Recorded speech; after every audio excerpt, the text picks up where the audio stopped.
Genesis, Exodus, Leviticus, Numbers, Deuteronomy, the Pentateuch.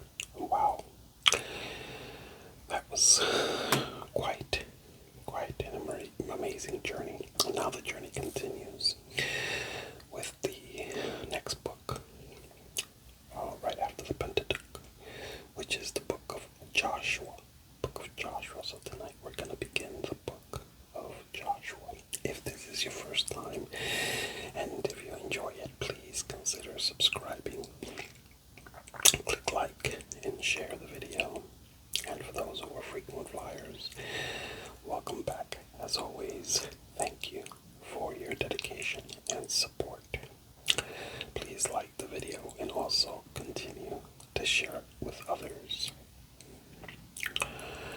We're going to do our breathing exercises and we're going to go right into Joshua chapter 1. So, without further ado, let's lay back, sit back, just get comfortable, close your eyes, clear your mind of all clutter from the day or even the week. Relax yourself, and I want you to breathe in for 4 counts and out for 8. In for 4, nice and slow, and out for 8. Keep it circular, meaning no pausing between inhalation and exhalation. Here we go. Breathe in and out. 1, 2, 3, 4, 5, 6, 7, 8. In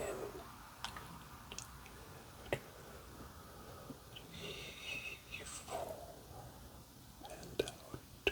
1, 2, 3, 4, 5, 6, 7, 8. And in 2, 3, 4. And out. 1, 2, 3, 4, 5, 6, 7, 8. And in 3, 4. And out. 1, 2, 3, 4, 5, 6, 7, 8. If you're a beginner, you can keep it going for the next 2 to 3 minutes. If you're more advanced, you can do this for 10 minutes or even throughout the reading of the Word of God. With that said, continue to do that.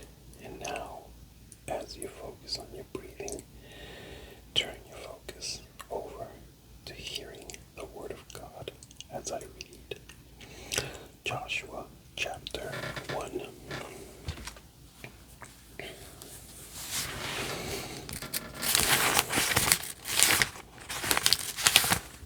And just so that you know, Joshua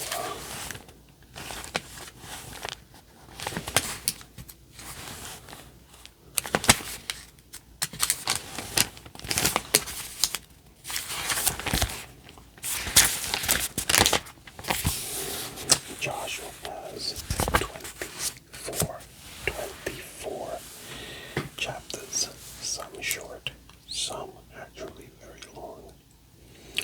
Let's begin Joshua chapter 1. After the death of Moses, the Lord's servant, the Lord spoke to Joshua son of Nun, Moses' assistant. He said, Moses, my servant is dead. Therefore, the time has come for you to lead these people, the Israelites, across the Jordan River into the land I am giving them. I promise you what I promised Moses. Wherever you set foot, you will be on land I have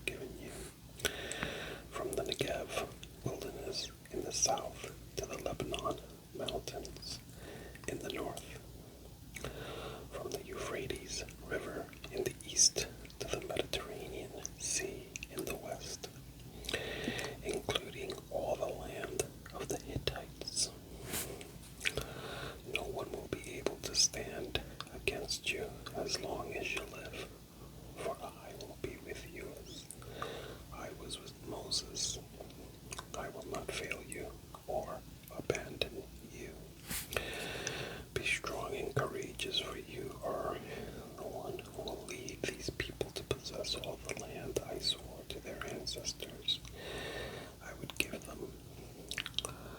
Be strong and very courageous. Be careful to obey all the instructions Moses gave you. Do not deviate from them, turning either to the right or to the left. Then you will be successful in everything you do. Study this book of instruction continually. Meditate on it day and night, so you will be sure to obey everything written in it. Only then will you prosper and succeed in all you do. This is my command. Be strong and courageous. Do not be afraid or discouraged, for the Lord your God is with you wherever you go. Joshua then commanded the officers of Israel, go through the camp and tell the people to get their provisions ready. In 3 days you will cross the Jordan River and take possession of the land the Lord your God is giving you. Then Joshua called together the tribes of Reuben, Gad, and the half-tribe of Manasseh. He told them, remember what Moses, the servant of the Lord, commanded you. The Lord your God is giving you a place of rest. He has given you this land. Your wives, children, and livestock may remain here in the land Moses assigned to you on the east side of the Jordan River. But your strong warriors, fully armed, must lead the other tribes across the Jordan to help them conquer their territory. Stay with them until the Lord gives them rest, as He has given you rest, and until they, too, possess the land the Lord your God is giving them. Only then may you return and settle here on the east side of the Jordan River, the land that Moses, the servant of the Lord, assigned to you. They answered Joshua, we will do whatever you command us, and we will go wherever you send us. We will obey you just as we obeyed Moses. And may the Lord your God be with you, as he was with Moses. Anyone who rebels against your orders and does not obey your words and everything you command will be put to death. So be strong and courageous. Joshua chapter 2. Then Joshua secretly sent out 2 spies from the Israelite camp at Acacia Grove. He instructed them, scout out the land on the other side of the Jordan River, especially around Jericho. So the 2 men set out and came to the house of a prostitute named Rahab and stayed there that night. But someone told the king of Jericho, some Israelites have come here tonight to spy out the land. So the king of Jericho sent orders to Rahab, bring out the men who have come into your house, for they have come here to spy out the whole land. Rahab had hidden the 2 men, but she replied, yes, the men were here earlier, but I didn't know where they were from. They left the town at dusk, as the gates were about to close. I don't know where they went. If you hurry, you can probably catch up with them. Actually, she had taken them up to the roof and hidden them beneath bundles of flax she had laid out. So the king's men went looking for the spies along the road leading to the shallow crossings of the Jordan River. And as soon as the king's men had left, the gate of Jericho was shut. Before the spies went to sleep that night, Rahab went up on the roof to talk with them. I know the Lord has given you this land, she told them. We are all afraid of you. Everyone in the land is living in terror, for we have heard how the Lord made a dry path for you through the Red Sea when you left Egypt. We know and we know what you did to Sihon and Og, two Amorite kings east of the Jordan River, whose people you completely destroyed. No wonder our hearts have melted in fear. No one has the courage to fight after hearing such things. For the Lord your God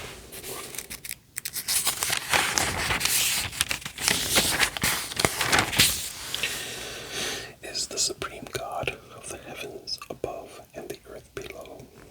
Now swear to me by the Lord that you will be kind to me and my family since I have helped you. Give me some guarantee that when Jericho is conquered, you will let me live, along with my father and mother, my brothers and sisters, and all their families. We offer our own lives as a guarantee for your safety, the men agreed. If you don't betray us, we will keep our promise and be kind to you when the Lord gives us the land. Then, since Rahab's house was built into the town wall, she let them down by a rope through the window. Escape to the hill country, she told them. Hide there for 3 days from the men searching for you. Then, when they have returned, you can go on your way. Before they left, the men told her, we will be bound by the oath we have taken only if you follow these instructions.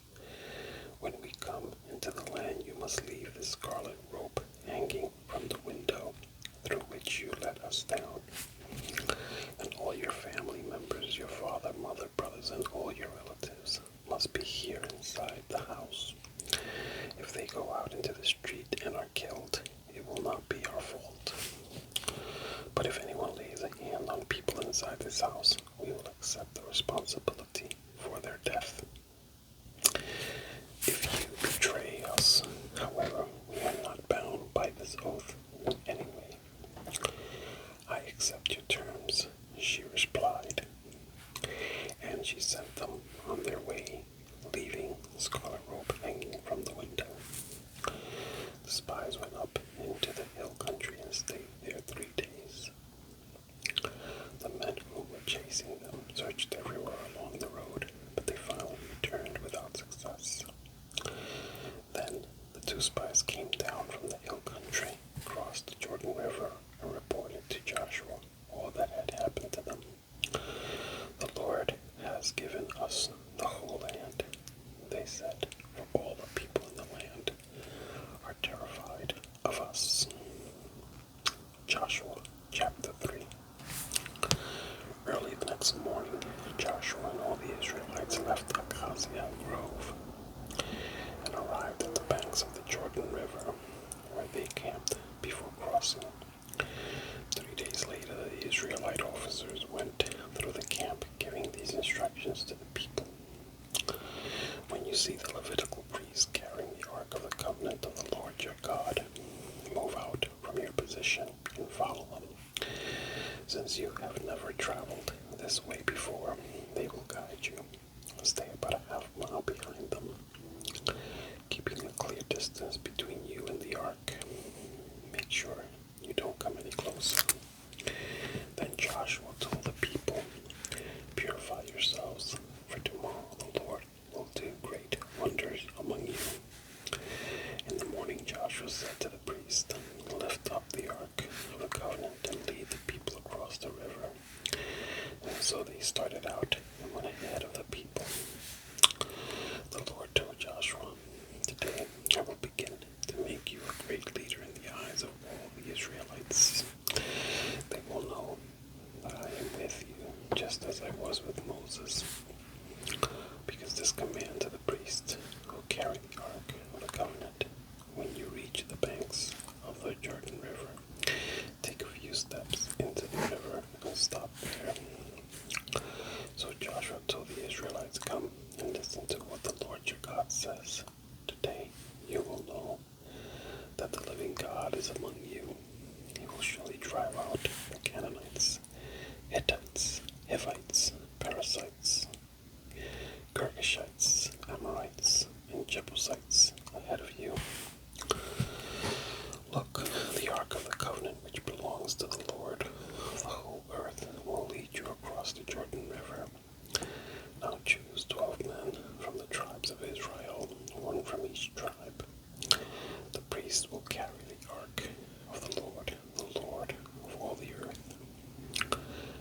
as their feet touch the water, the flow of water will be cut off upstream, and the river will stand up like a wall. So the people left their camp to cross the Jordan, and the priests who were carrying the Ark of the Covenant went ahead of them. It was the harvest season, and the Jordan was overflowing its banks. But as soon as the feet of the priests who were carrying the ark touched the water at the river's edge, the water above that point began backing up a great distance away at a town called Adam, which is near Zarethan. And the water below that point flowed onto the Dead Sea until the riverbed was dry. Then all the people crossed over near the town of Jericho. Meanwhile, the priests who were carrying the ark of the Lord's covenant stood on dry ground in the middle of the riverbed.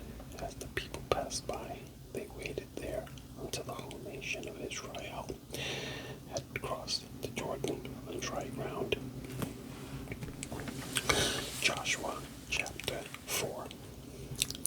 When all the people had crossed the Jordan, the Lord said to Joshua, "Now choose 12 men, one from each tribe.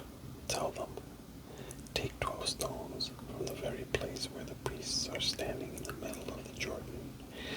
Carry them out and pile them up at the place where you will camp tonight."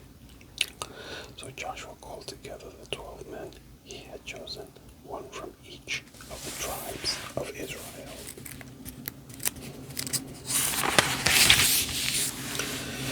He told them, "Go into the middle of the Jordan in front of the ark of the Lord your God. Each of you must pick up one stone and carry it out on your shoulder. 12 stones in all, one for each of the 12 tribes of Israel, which we will use those stones to build a memorial. In the future, your children will ask you, what do these stones mean? And you can tell them they remind us that the Jordan River stopped flowing when the Ark of the Lord's covenant went across. These stones will stand as a memorial among the people of Israel forever." So the men did as Joshua had commanded them. They took 12 stones from the middle of the Jordan River, one for each tribe, just as the Lord had told Joshua. They carried them to the place where they camped for the night and constructed the memorial there. Joshua also set up another pile of 12 stones in the middle of the Jordan at the place where the priests who carried the Ark of the Covenant were standing. And they are there to this day. The priests who were carrying the ark stood in the middle of the river until all the Lord's commands that Moses had given to Joshua were carried out. Meanwhile, the people hurried across the riverbed. And when everyone was safely on the other side, the priests crossed over with the ark of the Lord as the people watched. As the armed warriors from the tribes of Reuben, Gad, and the half-tribe of Manasseh led the Israelites across the river Jordan, just as Moses had directed. These armed men, about 40,000 strong, were ready for battle, and the Lord was with them as they crossed over to the plains of Jericho. That day the Lord made Joshua a great leader in the eyes of all the Israelites, and for the rest of his life they revered him as much as they had revered Moses. The Lord had said to Joshua, "Command the priests carrying the Ark of the Covenant to come up out of the riverbed." So Joshua gave the command. As soon as the priests carrying the Ark of the Lord's covenant came up out of the riverbed, and their feet were on the high ground, the water of the Jordan returned and overflowed its banks as before. The people crossed the Jordan on the 10th day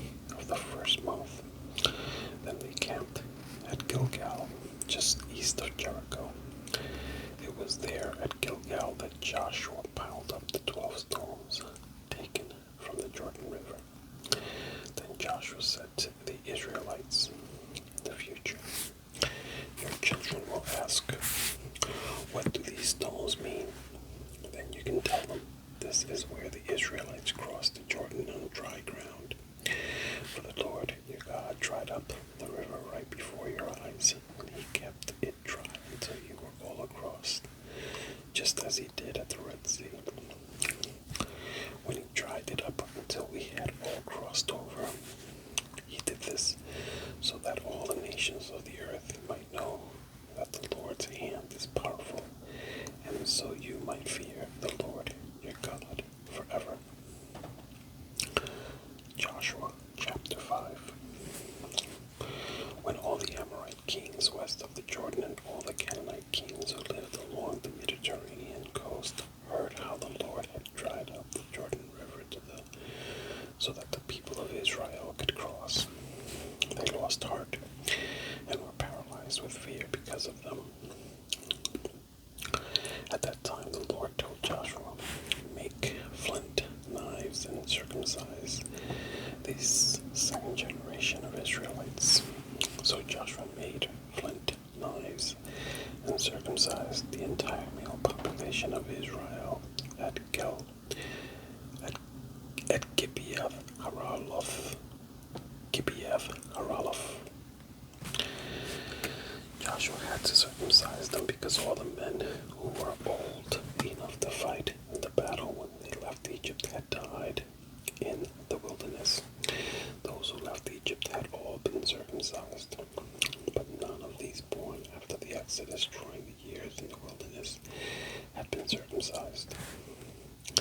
The Israelites had traveled in the wilderness for 40 years until all the men who were old enough to fight in battle were then, when they left Egypt, had died.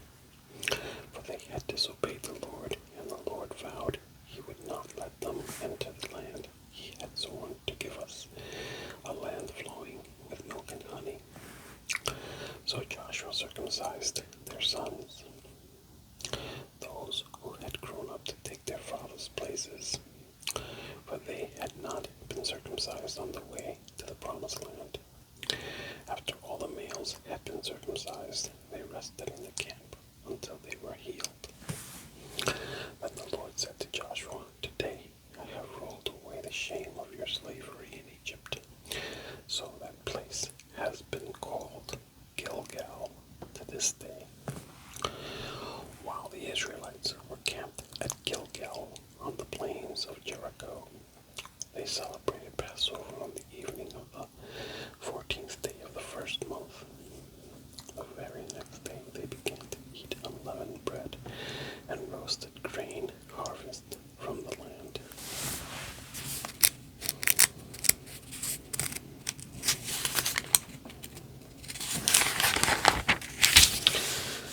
No manna appeared on the day they first ate from the crops of the land, and it was never seen again.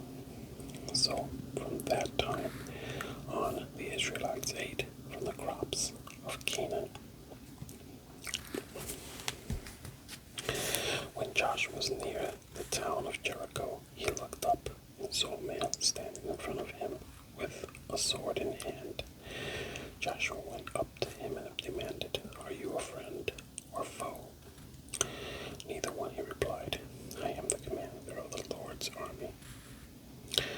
At this, Joshua fell with his face to the ground in reverence. I am at your command, Joshua said. What do you want your servant to do? The commander of the Lord's army replied, take off your sandals, for the place where you are standing is holy. And Joshua did as he was told.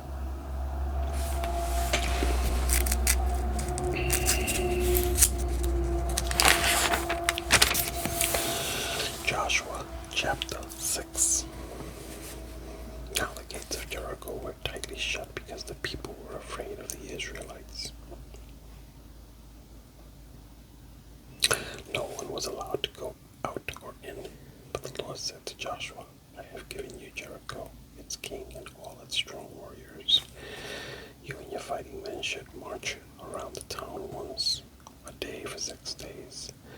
7 priests will walk ahead of the ark, each carrying a ram's horn. On the 7th day, you are to march around the town 7 times, with the priest blowing the horns. When you hear the priest give one long blast on the ram's horn, have all the people shout as loud as they can. Then the walls of the town will collapse and the people can charge straight into the town. So Joshua called together the priests and said, take up the ark of the Lord's covenant and assign 7 priests to walk in front of it, each carrying a ram's horn. Then he gave orders to the people, march around the town, and the armed men will lead the way in front of the ark of the Lord. After Joshua spoke to the people, the 7 priests with the ram's horns started marching in the presence of the Lord, blowing the horns as they marched. The ark of the Lord's covenant followed behind them. Some of the armed men marched in front of the priests with the horns, and some behind the ark, with the priests continually blowing the horns. Do not shout, do not even talk, Joshua commanded. Not a single word from any of you until I tell you to shout. Then shout. So the ark of the Lord was carried through the town once that day. Then everyone returned to spend the night in the camp. Joshua got up early the next morning, and the priests again carried the ark of the Lord. 7 priests with the ram's horns marched in front of the ark of the Lord, blowing their horns again. The armed men marched both in front of the priests with the horns and behind the ark of the Lord. All this time the priests were blowing their horns. On the 2nd day they again marched around the town once and returned to the camp. They followed this pattern for 6 days. On the 7th day, the Israelites got up at dawn and marched around the town as they had done before, but this time they went around the town 7 times.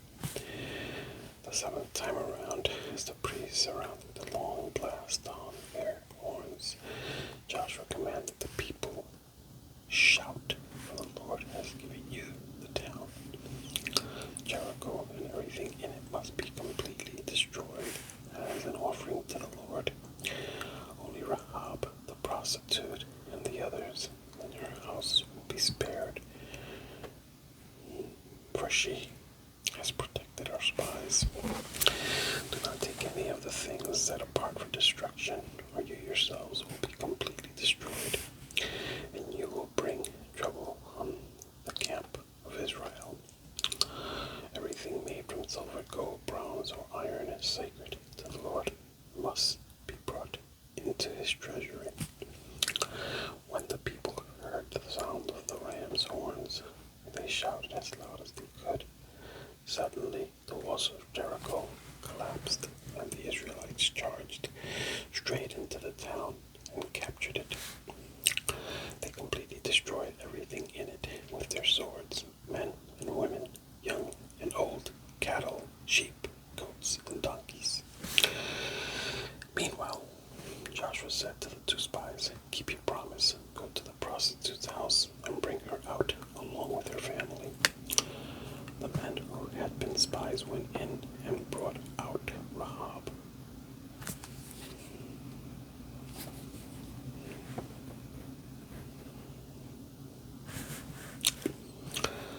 The men who had been spies went in and brought out Rahab, her father, mother, brothers, and all the other relatives who were with her.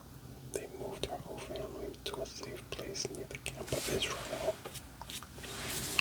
Then the Israelites burned the town and everything in it. Only the things made from silver, gold, bronze, or iron were kept for the treasury of the Lord's house.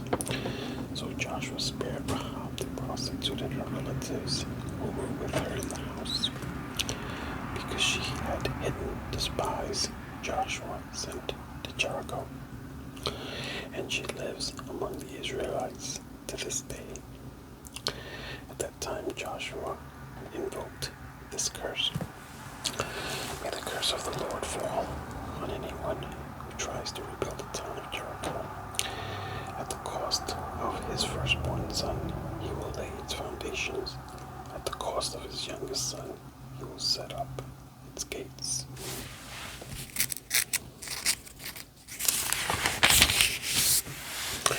So the Lord was with Joshua, and his reputation spread throughout the land. Wow. So there they go.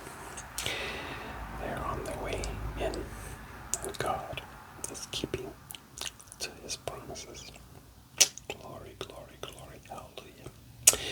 That was fun. Next time we meet, we'll continue with Joshua chapter 7.